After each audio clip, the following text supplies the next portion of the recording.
এই গরমে 40 ডিগ্রিতে রাস্তার মধ্যে, তো পুরো পাগল হয়ে যাওয়ার মতো অবস্থা। এক এক সময় মনে হচ্ছে এটা কি হচ্ছে আমার সাথে।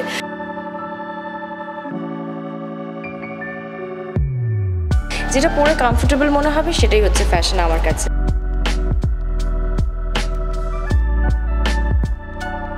শোনো, নারীরা হচ্ছে দশভুজা, বুঝেছো? আমি দশভুজা না হই, 3টে ভুজা আছে আমার। ইয়েলো, তো এই গরমের ফ্যাশন সেন্সটা, মানে ফ্যাশনটা কীভাবে তুমি মেনটেন করছো? ফ্যাশন মানে গরম, শীত, গ্রীষ্ম, শীতকালের কথাটা বাদই দিলাম। যেটা পরে কমফোর্টেবল মনে হবে সেটাই হচ্ছে ফ্যাশন আমার কাছে। আমি এটা পরে ভীষণ কমফোর্টেবল, একদম পাতলা একটা জামা খুঁজে বার করেছি এবং এটা পরে আমি এখন এত কথা বললাম এবং এটা পরে দৌড়ে দৌড়ে আমি শুটিংয়ে যাবো। খাওয়া দাওয়া কী করছো মানে এই গরমের মধ্যে? খাওয়া দাওয়া বলতে আমি প্রচণ্ড পরিমাণ লিকুইড জিনিস খাচ্ছি, জল প্রচুর ইনটেক করতে হবে, কারণ আমি আউটডোর শ্যুট করছি এই গরমে 40 ডিগ্রিতে রাস্তার মধ্যে, তো পুরো পাগল হয়ে যাওয়ার মতো অবস্থা। এক এক সময় মনে হচ্ছে এটা কি হচ্ছে আমার সাথে।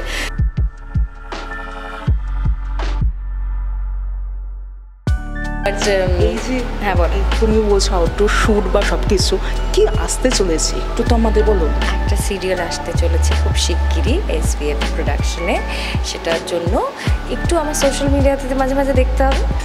আর তুমি তো ব্লগ করছো, তো ব্লগের মাধ্যমে কি দর্শকরা জানতে পারবে? সেটা ব্লগের মাধ্যমেও জানতে পারবে। আমার ইউটিউব চ্যানেলের নাম হচ্ছে রুকমা রে, ROOQMA, রুকমা RAY রে।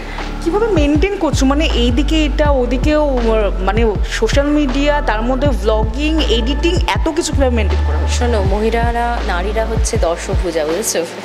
আমি দশভুজা না হই, 3টে ভুজা আছে আমার, 3টে হাত আছে। It's okay. তো চেষ্টা করি আমি মাল্টিটাস্ক একসাথে করার এবং সাকসেসফুলও হই। আর এই ধারাবাহিকের সাথে সাথে আর কোথায় কোথায় কীভাবে দেখা যাচ্ছে তোমাকে? এই ধারাবাহিক, এই ওয়েব সিরিজ আপাতত এই দুটো হোক, তারপরে আমি তোমাকে বলছি যেতে। কেমন লাগলো এই পর্বটি অবশ্যই জানাতে ভুলবেন না। কোথায় থেকে দেখছেন সেটাও আমাদের জানাবেন, তাহলে আমরা বুঝতে পারবো কত দূর আমরা পৌঁছতে পারলাম। দর্শকদের কাছে আমাদের বিনীত অনুরোধ, আমাদের চ্যানেলটি সাবস্ক্রাইব করুন এবং পাশে থাকা বেল আইকনটি প্রেস করে অল নোটিফিকেশন অন করে রাখুন। আমাদের ফেসবুক এবং ইনস্টাগ্রামে ফলো করে রাখুন, যাতে আপনাদের কাছে সবার আগে আমরা পৌঁছে যেতে পারি খুব দ্রুত। পর্বটি আপনাদের ভালো লেগে থাকলে লাইক, কমেন্ট এবং শেয়ার করতে ভুলবেন না, তবেই আমাদের প্রচেষ্টা সার্থক হবে।